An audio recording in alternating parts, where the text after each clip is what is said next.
Hello friends, welcome back. And in this video, we are going to discuss about the member function call through an object. See, it's very simple to look into this. Like when you create an object, suppose I have created this class, test class, and this test class has two members. This is the constructor, okay, and this is the function test fun, which will work on the object of this particular class. So I have created this test class t, and two arguments I have passed to the constructor because there is only one constructor which is taking two arguments, so I must need to pass this. And after that, I have called t dot test function. Through this object, I have called this function test fun. Okay, so normally we think that yes, this test fun is the part of the this object, this particular class, right? So test fun is a member of this class, so obviously just like other members, member variables, you can also access test fun, but this is not exactly the true case. Basically, this is not the explanation how the objects call the function inside a class, right? So then what happens when this function is not the part of this class? Then how does this function know when we are calling this function? How does this know that on which member variables of which object I need to work on? Okay, so basically, in previous video we have discussed that every class object has a address, has a particular address, right? So that particular address is represented by this pointer.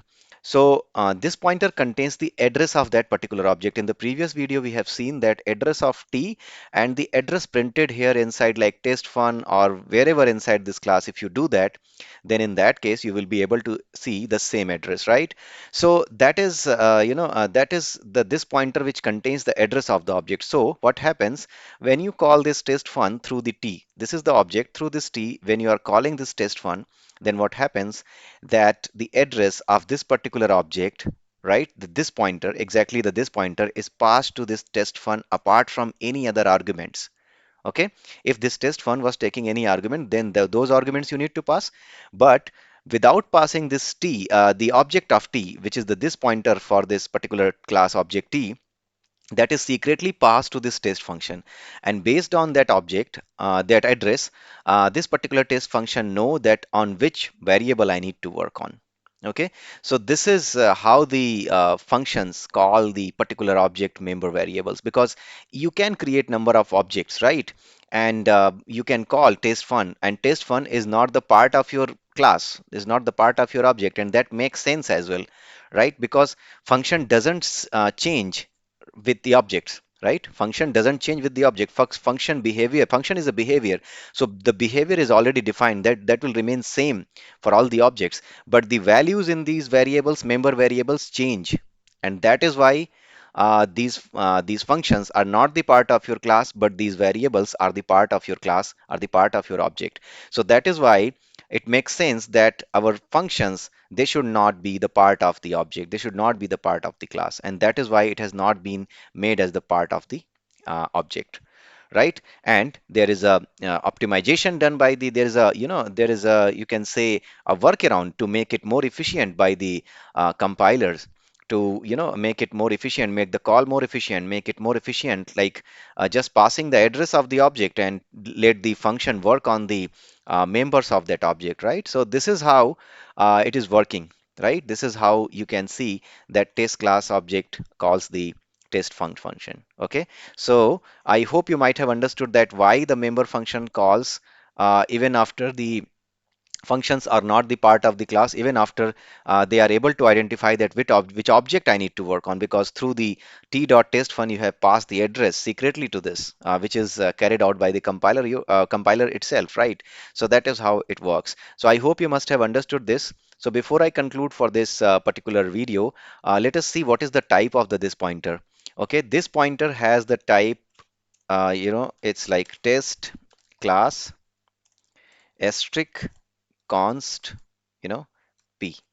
Suppose p is this pointer, right? So this contains the address of the particular object whenever you create for this particular class. So this is the format. This is basically the you can say the prototype for that pointer, right? Test class asterisk const. When you put asterisk before the const, then it means that this p cannot be changed. This particular p means the address cannot be changed. This pointer has become constant. So basically, it's a constant pointer. Constant pointer means the address which has been stored in this P, it cannot be changed, right? It will, it should be, right? Because test whenever you have created a object with name T, then its address should never be changed throughout the life of the program because this has been created inside the memory. So this P should always be constants, and that is why the pointer, this pointer is always a constant pointer. Right? Constant pointer means nothing else. By accidentally, nothing else. I mean, any other address cannot be assigned to it. Okay, so I hope you might have enjoyed this video. You must have learned something new. And with this, I conclude this video.